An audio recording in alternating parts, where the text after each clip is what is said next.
சுமந்தோம் புது யுகம் ஒன்றை பூமியில் படைக்க இளைஞர்கள் எழுந்தோம்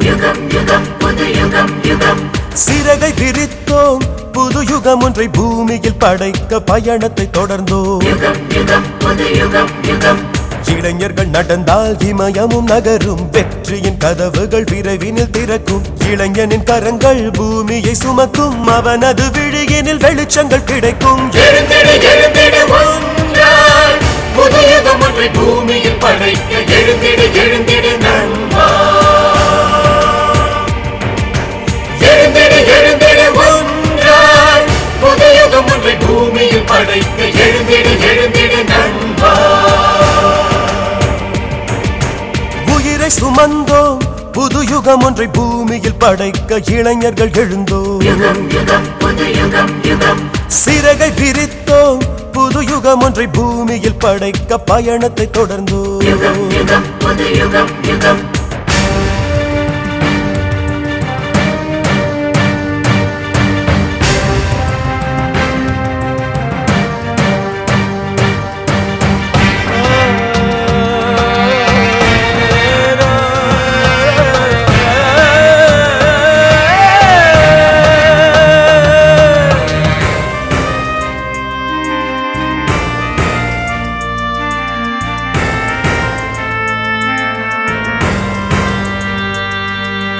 தண்ணீராக நீ இருந்தால் தவளைகள் தானே நீச்சலிடும் சூரியனாக இரு மனிதா பூமி உன்னை சுற்றி வரும் ஆகாயத்தை உன் சிறகால் அளந்திட நீயும் பறந்திடடா பூகோளத்தை உன் தோள்கள் சுமந்திட நீயும் நிமிர்ந்திடடா இளைஞரே இளைஞரே புது யுகமே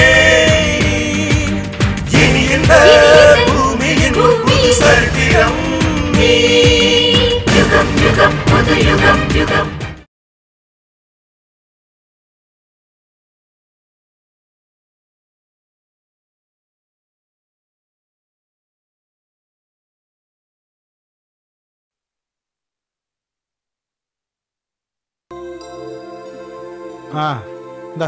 சாப்பிடு. எனக்கு போதும், நீங்க சாப்பிடுங்க. சரி, உனக்கு நான் ஊட்டினேன், எனக்கு யார் ஊட்டுறது? இந்த ஓட்டு. சரி விடுங்க, நான் ஊட்டுறேன். கொடு.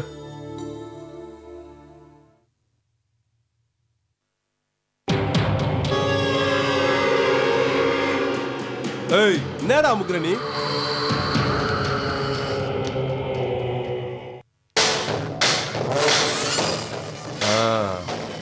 அப்படிதான் அப்படிதான்.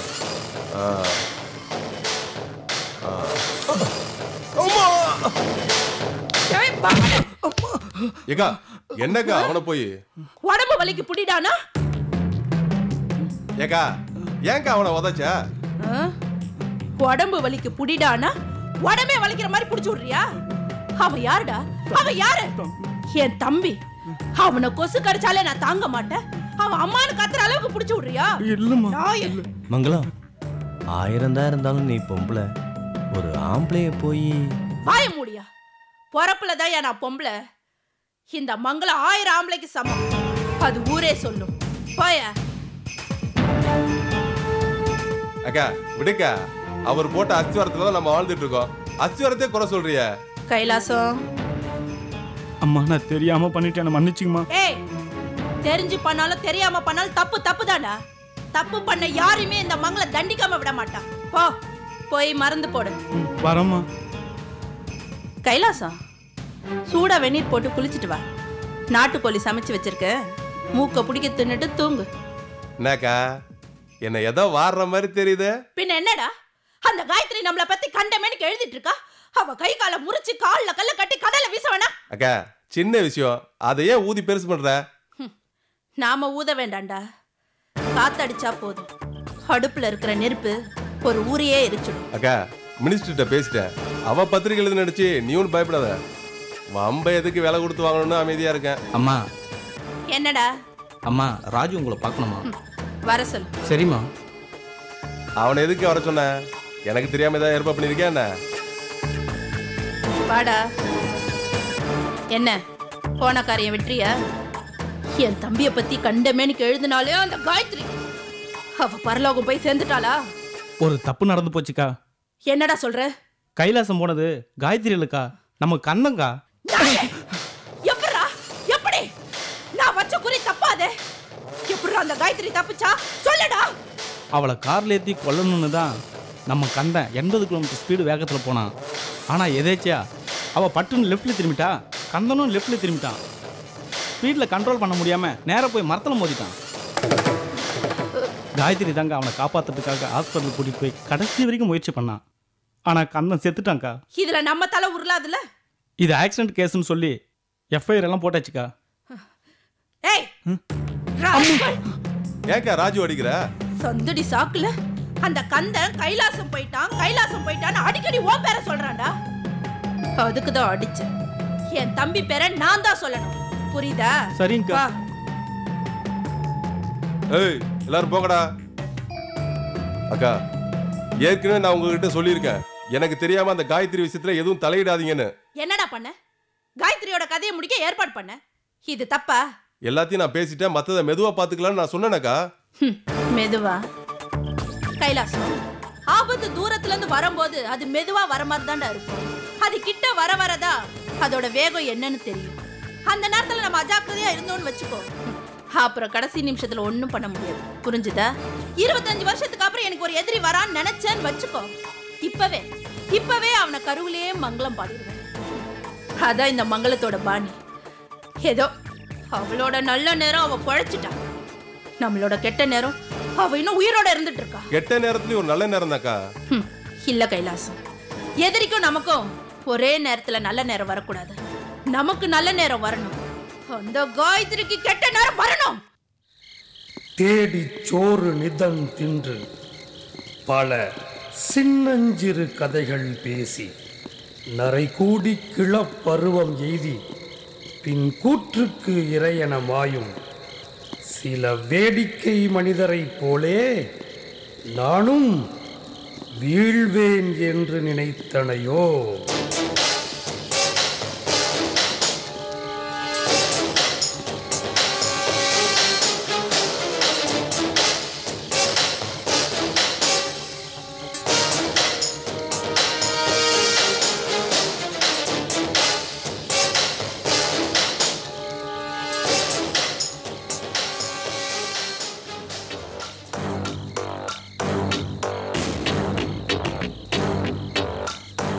நான் சொன்னதெல்லாம் உங்களுக்கு புரிஞ்சிருக்குன்னு நினைக்கிறேன்.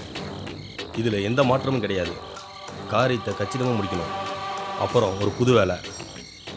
இவங்க பேர் காயத்ரி. இவங்க புதியவங்க பத்திரிகையில் உதவி ஆசிரியர், நிருபர், நிர்வாகி, இப்படி சகலமே இவங்க தான். இவங்களோட ஒவ்வொரு அசைவையும் எனக்கு தெரியப்படுத்தணும். இந்த வேலையை கவனமாக கண்காணித்து செய்யணும். ஏன்னா ஏற்கனவே நமக்கு நெருக்கடி இருக்குது, அதனால் நம்ம மாட்டிக்கூடாது. இந்த பொண்ணுக்கும் நம்மளோட வேலைக்கும் என்ன தொடர்பு?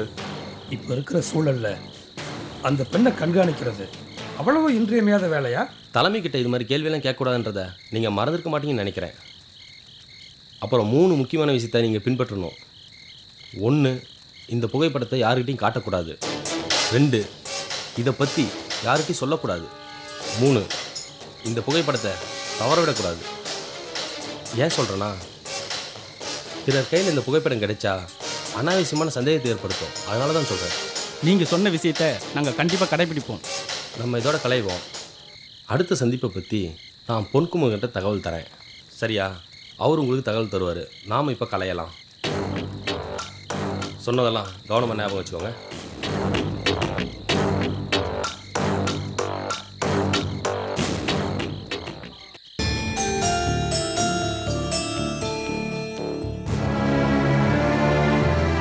பாவாடை தாவணியில பார்க்கணும்னு எனக்கு ரொம்ப நாள் ஆசை. உங்க ஆசைக்காக நான் பாவாடை தாவணி போட முடியாது. ஏன் இன்னும் அந்த காலமாவே இருக்கீங்க?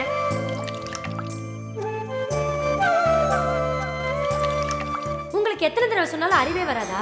இதெல்லாம் ஒரு வண்டியா? மளிகை கடைக்கார சரக்கு ஏற்றிட்டு போற மாதிரி இருக்கு. இதுல நான் வந்தா என் மான மரியாதைலாம் கப்பல் ஏறி போயிடும்.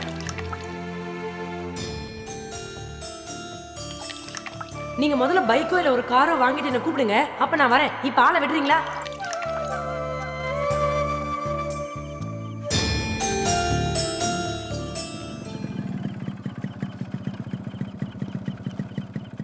வரட்டுமா? எங்க? வீட்டுக்கு தான். ஐயோ எங்க வீட்ல அப்பா அம்மா எல்லாம் இருப்பாங்க, ஹோட்டல்ல ரூம் போடலாமா? சீ அத சொல்லல, வீட்டுக்கு போறத தான் சொல்றேன். அதானே பார்த்தேன். அப்புறம் நாளைக்கு வீட்டு பக்கமா வா. ஏய் நாளைக்கு உனக்கு நிச்சயதார்த்தம் சொன்னேன். அது ஈவினிங் தானே, காலையில மீட் பண்ணுவோம். கேடியா இருப்பா பழகுது. நாளைக்கு மார்னிங்னா மாலா லீலா ஷீலா ஓகே நோ ப்ராப்ளம். நாளைக்கு மார்னிங் மீட் பண்ணலாம். பாய் பாய். ஏய் மறக்காம மாதுளம்பழம் ஜூஸ் டெய்லி குடி, அப்பதான் மழை மழைன்னு இருப்ப. பாய்டா செல்லாம். பாய் பாய். இவன் ஹைட்டுக்கே செவுரு பார்க்குறான், நம்ம ஹைட்டுக்கு பார்க்கவே மாட்டேன்றான். சாரிடா மச்சான், லேட் ஆயிடுச்சா? என்னடா டல்லா இருக்க? ஏன் சொல்ல மாட்டேன்? உனக்கு என்ன டெய்லி ஒரு பொண்ணோட சுத்திட்டு வருவேன், என் நிலைமை அப்படியா? அதுக்கு தான்டா ஒரே கமிட்மெண்ட் வச்சு கூடாதுன்றது. ஆமா உன் அத்தை பொண்ணுக்கு தாவாணி வாங்கி போய் குத்திய, ஒர்க் அவுட் ஆயிடுச்சா? என்னடா சலிச்சுக்கிற, ஒர்க் அவுட் ஆகலையா? தாவணி எல்லாம் ஓல்டு ஃபேஷனு, இப்போ யார் இதை கட்டுறா? இதையே வாங்கிட்டு வந்தீங்கன்னு மூஞ்ச சுழிச்சுக்கிட்டா. டேய் நான் அப்பவே சொன்னேன், நீ தான் கேட்கல. பொண்ணுங்க பாவாடை தாவாணியில தான் அழகா இருக்குன்னு வாங்கி போய் கொடுத்த, இப்போ தலையை குஞ்சின்னு உக்காந்துருக்குற. டேய் இந்த காலத்து பொண்ணுங்களோட மென்டாலிட்டியே வேறடா. எங்கிட்ட வாடா டியூஷன் எடுக்கிறனாலும் வரமாட்டேன்ற. டே உன் கதை வேற, என் கதை வேற. நீ சினிமா பார்க்கு பீச்சுன்னு சுத்துறவன், ஆனால் நான் அப்படி இல்லை. விஜயா தான் என் வாழ்க்கைன்னு நினச்சிட்டு இருக்கேன். அவள் என் அத்தை பொண்ணா இருந்தாலும் அவளை நான் உயிருக்கு உயிரை உண்மையாக காதலிக்கிறேன். சரி சரி கவலைப்படாத, லவ்ல நிறைய வெரைட்டி இருக்குடா. சிலது பார்த்த உடனே பக்குன்னு பத்திக்கும், ஃபாஸ்ட் ஃபுட் மாதிரி இன்ஸ்டன்ட் லவ். சிலது பார்த்து பழகி பேசி நாம ஏன் இவனை கல்யாணம் பண்ணிக்க கூடாதுன்னு தோணும். அது சோறாக்கி குழம்பு வச்சு ரசம் ஊற்றி அப்புறம் சாப்பிட்ற மாதிரி ஸ்பெஷல் மீல்ஸ் லவ். சிலது பழகிக்கிட்டே இருக்கும், ஒன்றுமே தோணாது. ஏதாவது ஒரு ஆக்ஷனில் பட்டுன்னு லவ் ஆயிரும், அது சடன் லவ். நீ உன் அத்தை பொண்ணு மேலே வச்சிருக்கிற லவ் ரெண்டாவது வகையான லவ். ஆனால் உன் அத்தை பொண்ணு விஜயாவுக்கு உன் மேலே லவ் வரணும்னா அது சடன் லவ்வாக தான் இருக்கணும். இங்கே பாடுறா, ரொம்ப ஃபீல் பண்ணாத. இப்போவும் ஒன்றும் கெட்டு போல. நீ அமக்கலமா புது டிசைனில் ஒரு சுடிதார் வாங்கி போய் கொடு. அதை பார்த்த உடனே ஐயோ நம்ம மாமனுக்கு இவ்வளோ ரசனையா அப்படின்னு யோசிப்பா. அதுவே ஆக்ஷனில் லவ்வாக மாறும். டேய் நீ வாங்கி போய் கொடுக்குற சுடிதார் மட்டும் உன் மனசுல இருக்கிறத பிரதிபலிக்கிற மாதிரி இருக்கணும்டா.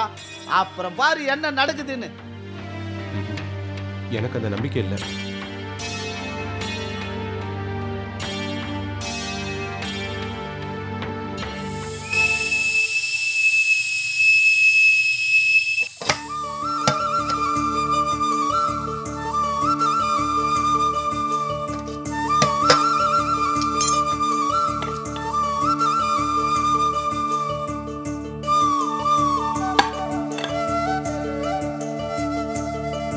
வேண்டாம் மம்மி.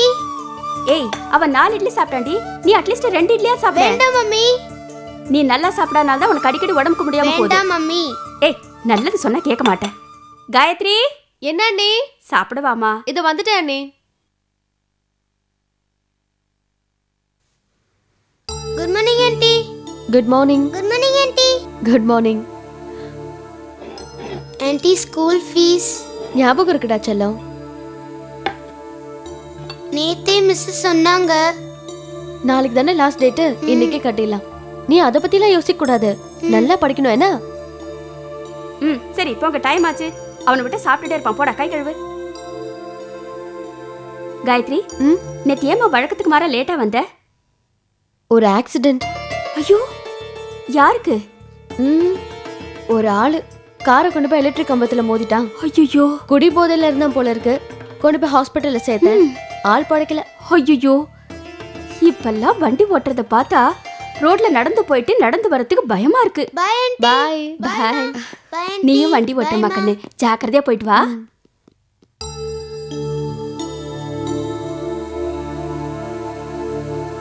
விஜயா விஜயா விஜயா எந்திரிமா, எந்திரி. என்ன அண்ணி? என்னம்மா உங்க அக்கா போறதுக்குள்ள உன்னை எழுப்ப சொன்னல, ஞாபகம் இல்லையா? எந்திரி. நல்ல பொண்ணு. அண்ணன் எங்க அண்ணி? ஒரு வாரமா ஆளே காணும், வீட்டுக்கு வராரா? ஆமாமா அவர் வராரு போறாரு. எங்கேயாவது வேலைக்கு போறாராமா இல்ல சும்மா ஊர் சுத்துறாராமா? வராரு போறாரு. என்ன ஏதுன்னு கேட்டா ஒரு பதில் சொல்றது இல்ல. போதும், நீங்க தான் அவருக்கு புத்திமதி சொல்லணும். நான் என்னமா சொல்றது? நீ பொண்ணு வேலைக்கு போய் சம்பாதிச்சு கொண்டு வர, உன்னை பார்த்து திருந்தாத மனுஷன் நான் சொல்லியா திருந்த போறாரு? அதான் எம்ஜிஆர் பாடினாரு, திருடனா பார்த்து திருந்தாவிட்டால் திருட்டை ஒழிக்க முடியாதுன்னு. அது மாதிரி அவங்களா திருந்தினாதான் உண்டு, இல்லைன்னா இந்த ஜென்மெல்லாம் திருந்தாது. அதுக்காக நானும் சும்மா இருக்கிறதுல அடிக்கடி சொல்லிக்கிட்டு தான் இருக்கேன்.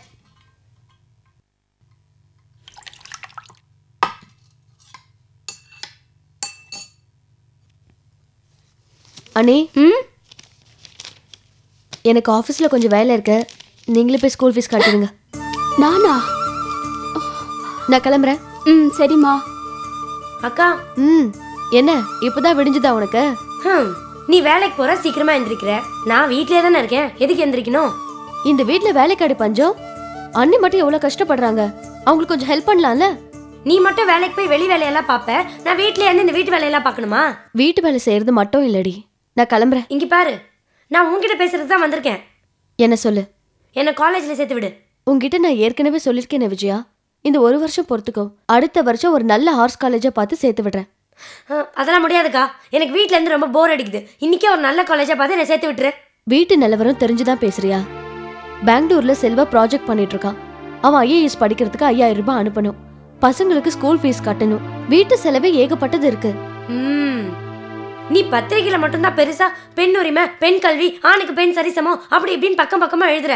ஆனா வீட்ல அதுக்கு நேர்மாறா இருக்கியே. விஜயா, என்னாச்சு? ஏன் இப்படி எல்லாம் பேசுற? பின் என்ன நீ அவனை மட்டும் கலெக்டருக்கு படிக்க வைப்பாங்களா? என்ன அட்லீஸ்ட் ஒரு காலேஜில் கூட சேர்த்து விட மாட்டாங்களா? அவ உன்னை படிக்க வைக்க மாட்டேன்னு சொல்லலையே. வீட்ல ஏகப்பட்ட செலவு இருக்குல்ல. இந்த வருஷம் வேணா ஒரு வருஷம் பொறுத்துக்க, அடுத்த வருஷம் நல்ல காலேஜ்ல சேர்த்து விடுறேன்னு தானே சொல்றா.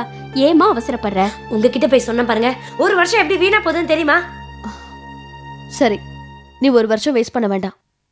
ஆர்ட்ஸ் காலேஜ் அட்மிஷன்ல க்ளோஸ் ஆயிருக்கும்,